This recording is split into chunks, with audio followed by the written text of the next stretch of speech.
హాసినికిరణ్ home and kitchen ప్రేక్షకులకి స్వాగతం. ఈరోజు ఒక ఒథెంటిక్ డిష్ చూపించబోతున్నా. అదే బిసిబెలాబాత్. ఈ పేరు చాలాసార్లు వినే ఉంటారు. గంగోత్రి మూవీ గుర్తుందా? అల్లు అర్జున్ డెబ్యూ మూవీ అండి. ఒక సాంగ్లో బిసిబెలాబాత్ పైన చిన్న లిరిక్ ఉంటుంది. సాంగ్ కూడా చాలా బాగుంటుంది. ఈ రెసిపీ చూసి ఆ చిన్న లైన్ వినండి, తప్పకుండా మీరు సాంగ్కి కనెక్ట్ అవుతారు. కేరళలో నా కొబ్బరి నీళ్ళు తాగిస్తుందండి, కర్ణాటక బిసిబెలాబాత్ తినిపిస్తుందండి. So back to procedure. బిసిబెలాబాత్లో బిసి అంటే వేడి, బేళ్ళే అంటే పప్పు. సో బిసిబెలాబాత్ అంటేనే వేడి పప్పు అన్నం అనొచ్చు. ఇంకోలా చెప్పాలంటే కర్ణాటక స్టైల్ సాంబార్ రైస్ అనుకోండి. మామూలుగా ఈ డిష్ అంటే చాలా పెద్ద ప్రాసెస్ అని అపోహ. ఈ వీడియో చూసాక మీకు ఆ అపోహ అంటే ఆ మిత్ పోయి తప్పకుండా ట్రై చేయాలనిపిస్తుంది. మనం సాధారణంగా రైస్, కూర, పప్పు విడివిడిగా వండుకుంటాం.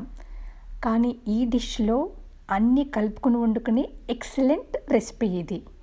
పప్పులో ఉన్న ప్రోటీన్, రైస్లో ఉన్న కార్బోహైడ్రేట్స్, కాయగూరలో ఉన్న హెల్త్ బెనిఫిట్స్ ఏవి మిస్ అవ్వకుండా అండ్ మంచి దాల్చిన చెక్క, లవంగాల ఫ్లేవర్తో చాలా టేస్టీగా చేసే ఈ రెసిపీని బిసిబెలాబాత్ అంటారు. ఈ సూపర్ టేస్టీ రెసిపీ ఎలా చేసుకోవాలో ఇప్పుడు చూద్దాం. పైగా చాలా హెవీ మీల్. బిసిబెలాబాత్తో చిప్స్ తింటారు, ఆనియన్ రైతాతో తింటే టేస్ట్ ఒక లెవెల్కి వెళ్ళిపోతుంది. ముందుగా మనం బిసిబెలాబాత్ మసాలా చేద్దాం. కొంచెం ఆయిల్లో అన్నీ విడివిడిగా ఫ్రై చేసుకొని అప్పుడు అన్నింటిని మిక్సీ చేసి గ్రైండ్ చేయాలి.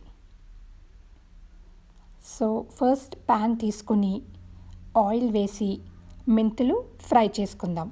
సో మెంతులు చేదు అనేది లేకుండా ఉంటుంది. లైట్ బ్రౌన్ వచ్చే వరకు ఫ్రై చేసుకున్నాక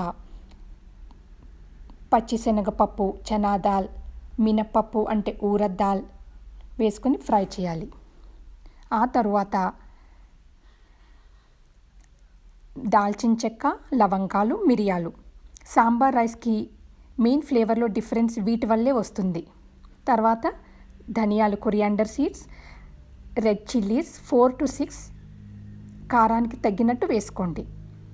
రెడ్ చిల్లీస్ అనేవి కట్ చేసుకుని ఫ్రై చేసుకుంటే ఈజీగా గ్రైండ్ చేసుకోవచ్చు. లాస్ట్లో కొబ్బరి తురుము వేసి లైట్ బ్రౌన్ వచ్చే వరకు ఫ్రై చేసి స్టవ్ ఆఫ్ చేసేయండి. అన్నీ వేడి చల్లారాక మిక్సీలో బాగా గ్రైండ్ చేసి పక్కన పెట్టండి. ఈ మసాలా నాకు 1/2 కప్ దాకా వచ్చింది, కానీ మనం 1/4 కప్ అంటే ఇందులో హాఫ్ వేస్తే సరిపోతుంది. మీరు మిగిలిన మసాలాని స్టోర్ చేసుకొని ఇంకొకసారి వాడుకోవచ్చు.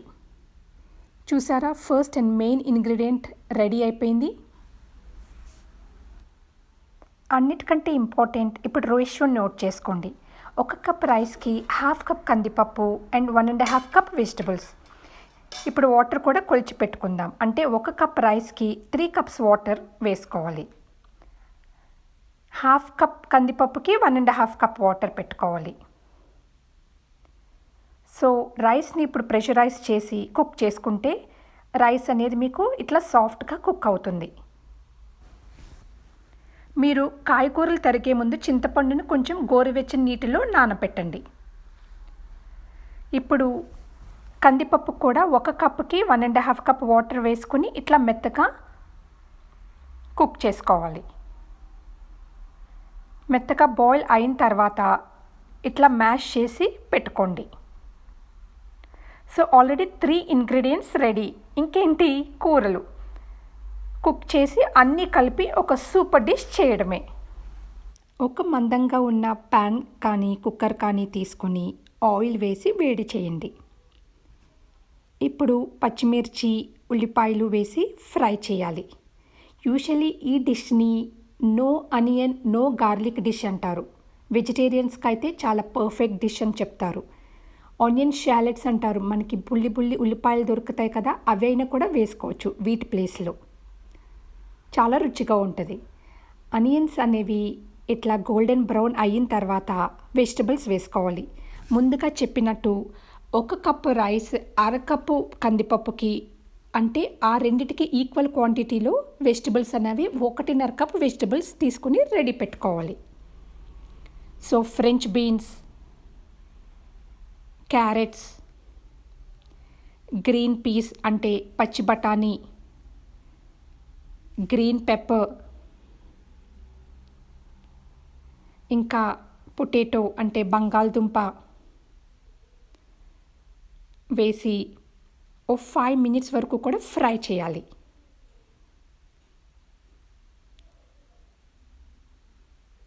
క్యాప్సికమ్ అనేది చాలా మంచి ఫ్లేవర్ ఇస్తుంది ఈ డిష్కి. ఆ తర్వాత కొంచెం ఉప్పు వేసుకుని వెయిట్ పెట్టకుండా కూరలన్నీ ఉడకాలి. కానీ మరీ ఎక్కువ ప్రెషర్ కుక్ చేస్తే పేస్ట్ అయిపోతాయి.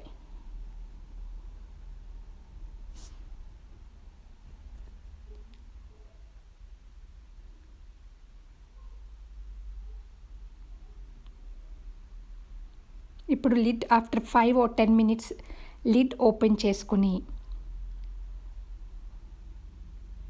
ఇలా కనిపించాలి మీకు వెజిటబుల్స్ అన్నీ. తర్వాత టొమాటో సన్నగా తరిగి యాడ్ చేయాలి. టొమాటో కూడా బాగా సాఫ్ట్ అంటే మంచిగా ఫ్రై అయిన తర్వాత మిగతా వెజిటబుల్స్తో ముందుగా నానబెట్టిన చింతపండు పులుసు దీనిలో పోసి కలపండి. ఆ తర్వాత 2 కప్స్ వాటర్ వేయాలి. రైస్కి 3 కప్స్, పప్పుకి 1.5 కప్స్ వాటర్ యూజ్ చేసాం. సో మొత్తం మీద మనం 6.5 కప్స్ వాటర్ పడుతుంది ఈ రెసిపీకి. చింతపండు అనేది బాగా ఉడికి ఆ వాటర్ 2 కప్స్లో కూడా మీకు మీడియం ఫ్లేమ్ మీద అట్లా బబుల్స్ రావాలి. అట్లా ఉడుకుతుండగా ఆల్రెడీ ఉడకపెట్టుకున్న పప్పుని వేసి చిటికెడు పసుపు కూడా వేసి బాగా కలపాలి. ఇది కూడా ఓ 5 to 10 మినిట్స్ వరకు ఉడకాలి. అట్లా మళ్ళీ బబుల్స్ వస్తుండగా మనం గ్రైండ్ చేసి ఉంచిన బిసిబేలాబాత్ మసాలాని ఇప్పుడు యాడ్ చేయండి. ఇది 1/4 కప్ వరకు మసాలా పౌడర్ పడుతుంది. నేను చెప్పాను కదా మీకు ఇచ్చిన క్వాంటిటీకి మొత్తం పౌడర్ యూజ్ చేయట్లేదు, ఓన్లీ హాఫ్ పౌడర్ యూజ్ చేస్తున్నాను. అది జాగ్రత్తగా గమనించండి. ఈ మసాలా పొడి వేయగానే అడుగుతారు ఇంట్లో అందరూ, ఏంటి సువాసన అని. ఒక 2 నిమిషాలు బాగా ఉడికిన తర్వాత ఉడికించిన రైస్ వేసి కలుపుకోవాలి. మనం ఆల్రెడీ రైస్లో 3 కప్స్ వాటర్ వేసి ఉడికించుకున్నాం కాబట్టి మీకు రైస్ మంచిగా కలిసిపోతుంది ఏ ఇబ్బంది లేకుండా.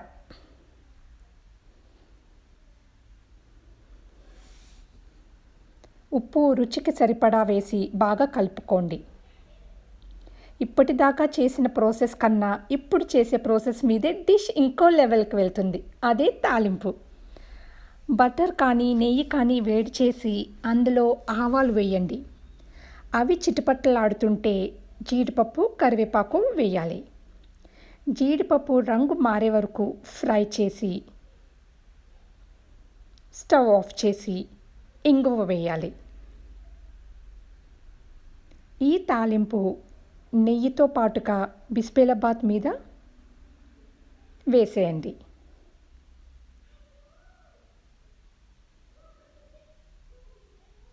బాగా కలిపిన తర్వాత సర్వ్ చేయండి. బిసిబేలాబాత్ ఎప్పుడైనా కూడా వేడివేడిగానే తినాలి, అప్పుడే దాని టేస్ట్. ఇన్ కేస్ బిసిబేలాబాత్ వేడి చల్లారిపోయి కన్సిస్టెన్సీ మారిపోతే కనుక కొంచెం వేడివేడి మరిగే నీళ్ళు మళ్ళీ బిసిబేలాబాత్లో వేసి మంచిగా మిక్స్ చేస్తే మీకు నార్మల్ కన్సిస్టెన్సీ అనేది వచ్చేస్తుంది. ఇలా చిప్స్ని పైన వేసి కూడా సర్వ్ చేయొచ్చు. ఆనియన్ రైతా కూడా బాగుంటుంది.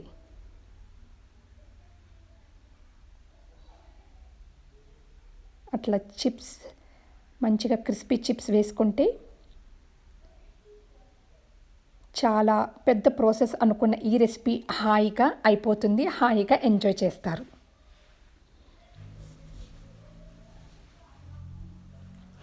కు కు కు గంగోత్రి. మీరు ఈ రెసిపీని ట్రై చేసి కామెంట్ సెక్షన్లో మాకు తెలియచేయండి. ఈ వీడియో వాచ్ చేసినందుకు ధన్యవాదాలు. లైక్ చేయండి, షేర్ చేయండి, సబ్స్క్రైబ్ చేయండి మా ఛానల్ని.